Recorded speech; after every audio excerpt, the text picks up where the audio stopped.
Oi, pessoal. Agora nós vamos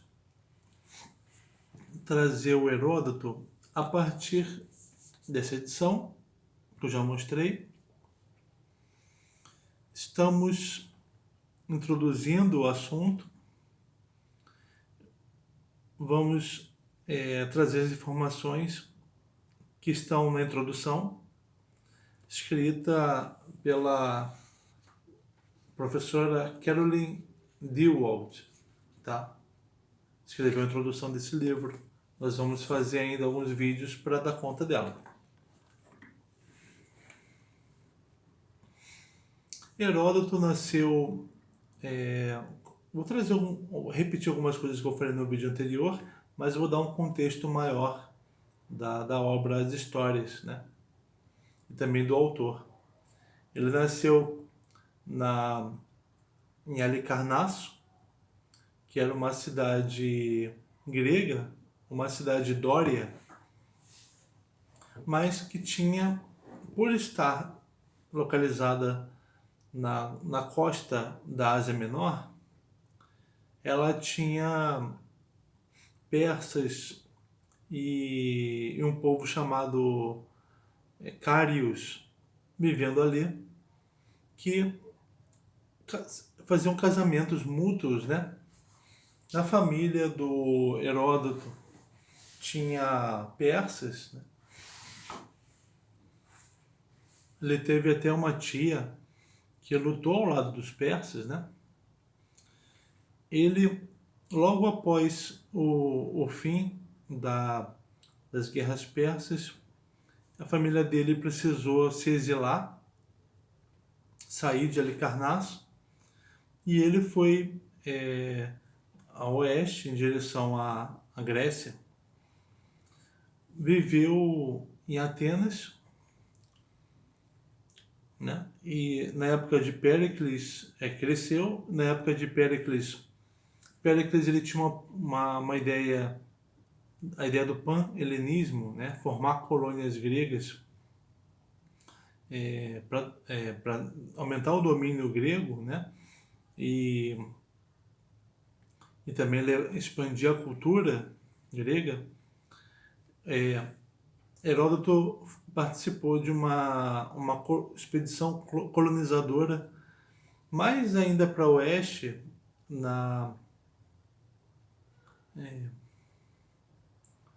é o nome da cidade?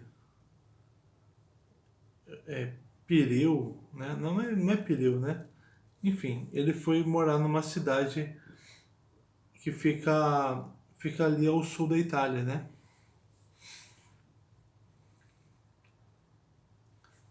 Ele, durante o tempo que ele viajou, então, durante o tempo que ele morou em Atenas, ele conviveu ele viveu naquele lugar de mudança de pensamento, né? Mudanças políticas também, aliás, consolidação da democracia. O Heródoto nasceu aproximadamente no ano de 485, né? Então próximo ao início do século V. Ele vai falecer próximo ao ano de 420, então próximo ao fim do século V. Então ele vai... É uma típica vida do século V grega. Então ele vai viver em Atenas as mudanças do modo de pensamento tradicional. Os reis tinham deixado de existir e a sociedade começava a dar conta colocava em prática ideias de democracia, e então começava a valorizar o discurso. Surgiam os sofistas, surgiam os filósofos, os primeiros filósofos físicos, né? Surgiram, provavelmente o Heródoto conviveu com eles, conviveu também com o próprio Sócrates, né? Que mudou a filosofia para aquilo que nós conhecemos hoje. Provavelmente Heródoto conviveu também com os legisladores, os reformadores políticos, né, como Péricles, conviveu também com escritores, com Ésquilo. Isso tudo influenciou ele, né, obviamente. E ele também teve contato com escritos sobre as guerras persas, né, que tinham ocorrido no início daquele século. Uma importante guerra, um importante conflito entre a Grécia e a Pérsia. Ele vai se estabelecer naquela colônia grega, mas ele vai fazer muitas viagens para buscar as causas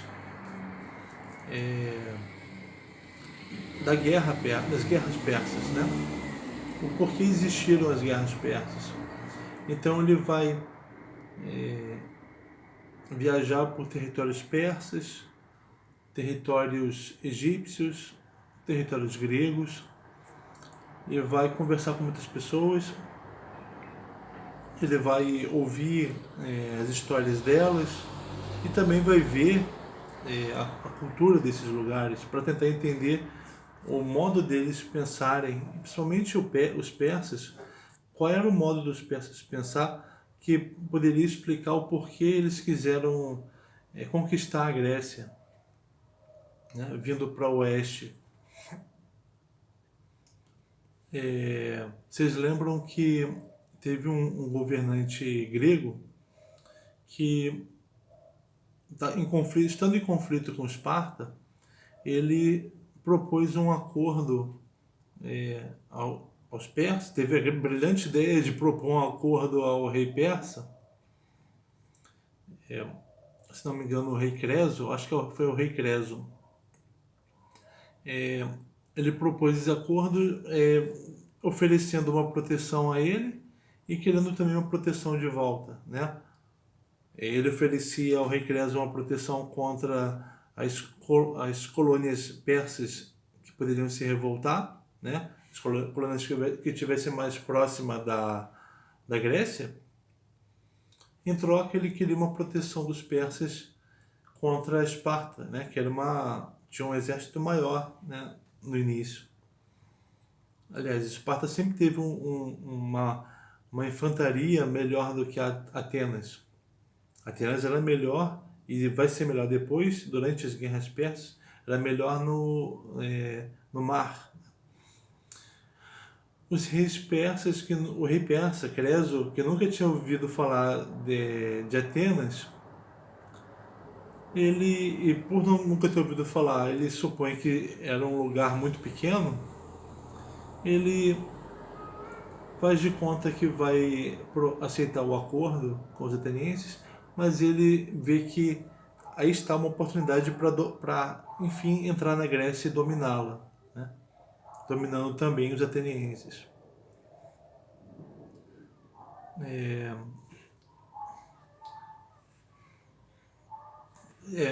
O Império Persa era enorme. O território grego, ele tinha a Magna Grécia, tinha a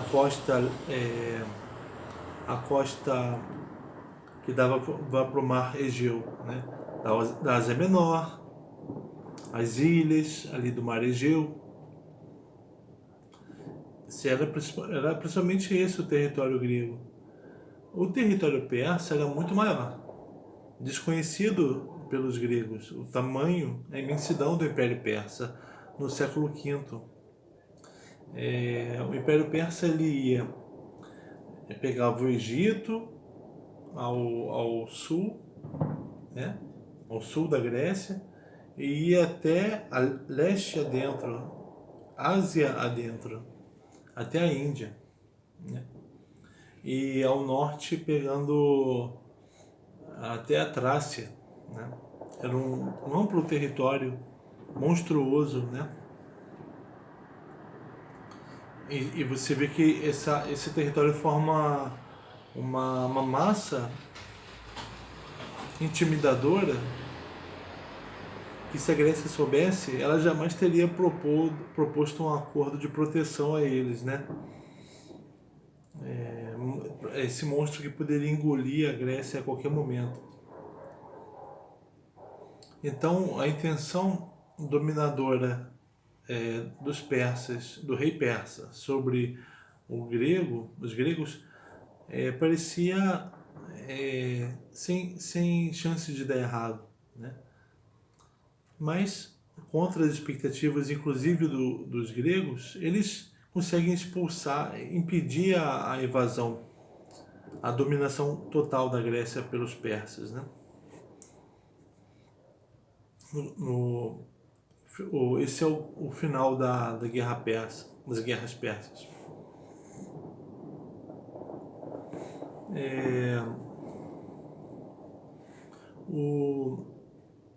O Heródoto, ele vai fazer a história dessa guerra.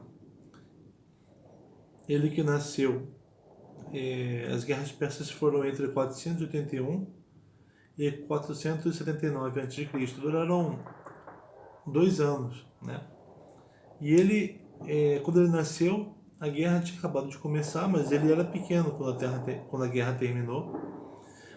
E ele, então, ele era criança quando a guerra terminou, a sua família teve que sair de Halicarnasso. E ele cresceu interessado em entender os motivos da guerra, né? E ele vai começar a escrever e recitar o que ele escrevia. Ele vai escrever a partir de muitas informações, detalhes da vida e do pensamento dos persas, dos egípcios, dos gregos. Vai fazer uma escrita que você poderia chamar de policêntrica, porque dá igual atenção a todos os envolvidos, não só aos gregos. Não é aquela história contada apenas a partir de um lado. Ele traz bastante informação de vários aspectos de todos os envolvidos, né? Ele vai estruturar, aí ele vai escrevendo e recitando isso em Atenas e outras cidades-estado gregas, né? Com muito interesse dos seus ouvintes. Um dos ouvintes dele vai ser o Tucídides, que vai escrever depois a história da Guerra do Peloponeso, que marca que é o último grande acontecimento do século V, que vai ser a derrocada do poder ateniense. Então, Atenas vai ter o seu auge meados do século V a partir do ganho de moral que teve ao conseguir ser o principal ator na expulsão dos persas da Grécia. A Atenas vai ter seu grande desenvolvimento ao longo do século V, mas no final ela não vai conseguir realizar o seu intento de dominação política da Grécia por causa da derrota, por causa das grandes perdas econômicas de homens que vai ter por ter lutado contra Esparta. Então, Heródoto conta a abertura do século V, o ganho de moral dos gregos, dos atenienses na Grécia.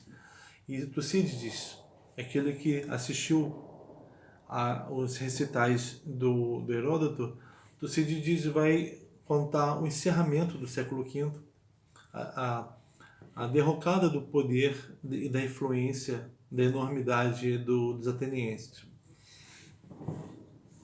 Esses dois historiadores vão ser os testemunhos principais do século V da Grécia, né?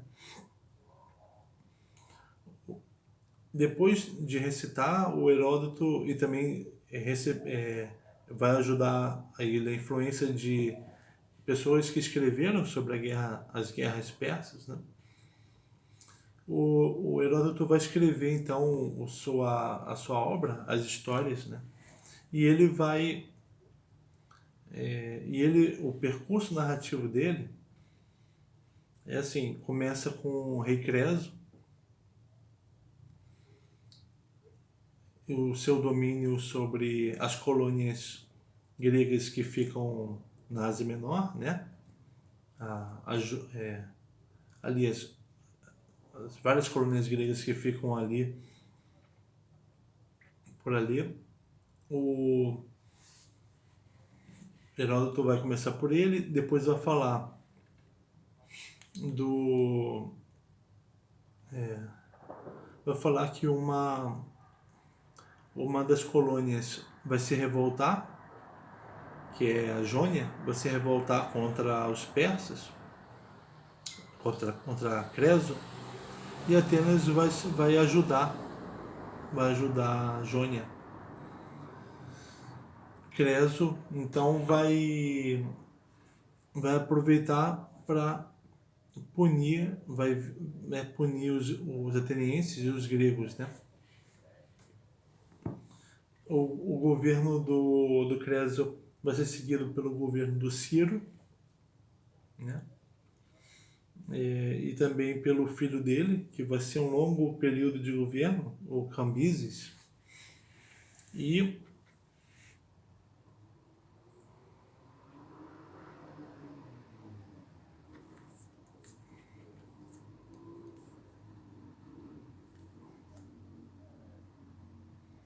o Cambises vai ser seguido não pelo filho dele, mas por um outro membro da família real, que não tem linhagem com o Cambises, que vai ser Dário, que vai ser um grande rei persa, grande conquistador. E depois vai dar continuidade e esse vai enviar após uma primeira derrota contra os gregos em Maratona, ele vai enviar uma massiva invasão persa sobre os gregos, que vai ser Xerxes, o filho de Dário, né?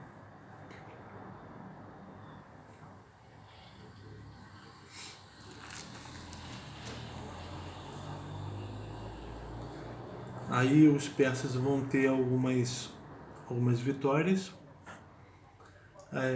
até enfim ter sua grande derrota, né? Sua grande derrota, significando então que a Grécia conseguiu impedir a invasão deles. Esse é mais ou menos o roteiro que o Heródoto vai ter, né?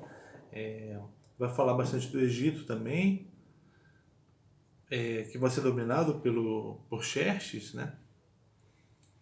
Vai seguir essa linha. Creso, Ciro, Cambises, Dário, Xerxes, essa linha de governantes persas. E falando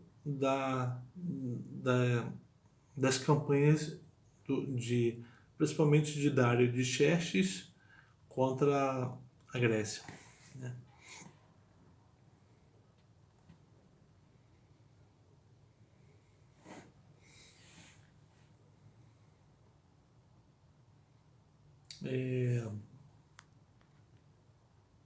Isso tudo vai ser investigado pelo Heródoto, vai ser escrito por ele, vai ser cantado por ele. Ele que vai inaugurar, vai ser o pai da história, e também Tucídides, né, o pai da história. Eles vão ser personagens do século V ateniense, que é considerado o iluminismo, né, segundo a autora, né, Caroline Dewald. Primeira vez que eu ouço essa expressão, eu não sei se outros autores usam, mas ela usa a expressão iluminismo grego para falar desse momento intelectual e político, principalmente ateniense, que vai redundar numa escola profissional para jovens. Isso significa uma preocupação em passar para as próximas gerações um corpo de conhecimento. Esse corpo que aproveita uma tradição literária, né? E aproveita e na figura dos novos pensadores, os filósofos e também dos novos escritores, os escritores de peças, os poetas, né? Isso tudo vai formar um material que vai formar o corpo do que é o pensamento grego e é o que vai ser ensinado para as próximas gerações. E os historiadores, eles vão participar desse ambiente e eles trazem para nós, na disciplina que eles criaram, o trabalho necessário de investigar o passado, mesmo o passado recente, que foi o que eles fizeram, para investigar esse passado de forma mais abrangente possível, como o caminho para entender os acontecimentos, né? Você entende os acontecimentos investigando os fatos. Essa é a perspectiva deles.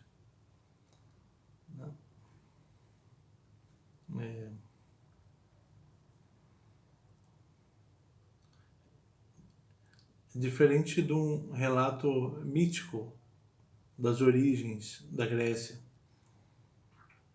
Esse aqui é um relato empírico, né, sobre a Grécia no século V. E repare que ele não vai falar de um passado distante, ele fala de um passado próximo. Ele fala de coisas que ainda estão acontecendo, porque muitas pessoas que participaram ou que têm familiares que participaram das guerras persas estão vivos, né? Então essas pessoas dizem para eles como testemunhas do que aconteceu.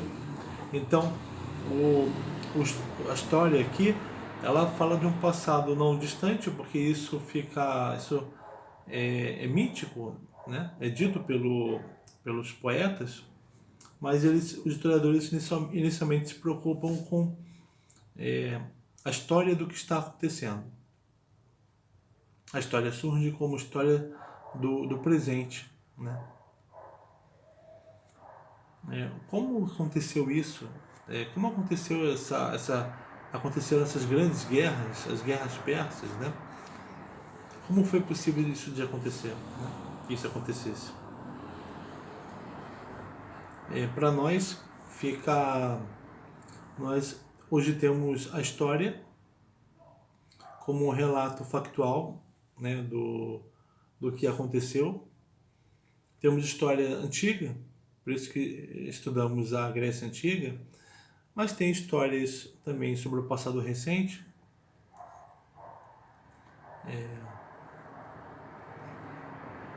A ideia de que também nós somos formados pelo passado, hoje também compreende que o passado distante nos formou, não só o passado próximo, né?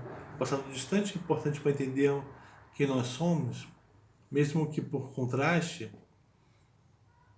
como no caso do estudo da Grécia Antiga, é importante para entendermos quem somos, pelo contraste, né, por sermos tão diferentes deles, mas por termos ao mesmo tempo a herança deles, né, uma forte herança deles. Temos então uma outra visão, essa visão de história como sendo de um passado mais distante, que também é importante para nós, assim como o passado próximo, mas foi Heródoto e Tucídides que nos deu a ideia de olhar para trás, né? Olhar para o passado para entender quem nós somos. Olhar para o passado para entender o próprio passado também, né, como que o presente está desse jeito. Então a gente, no próximo vídeo, vai continuar aqui com a introdução. Aí, mas logo a gente já começa a leitura do Heródoto em si. Tá bom? Então, agradeço. Obrigado.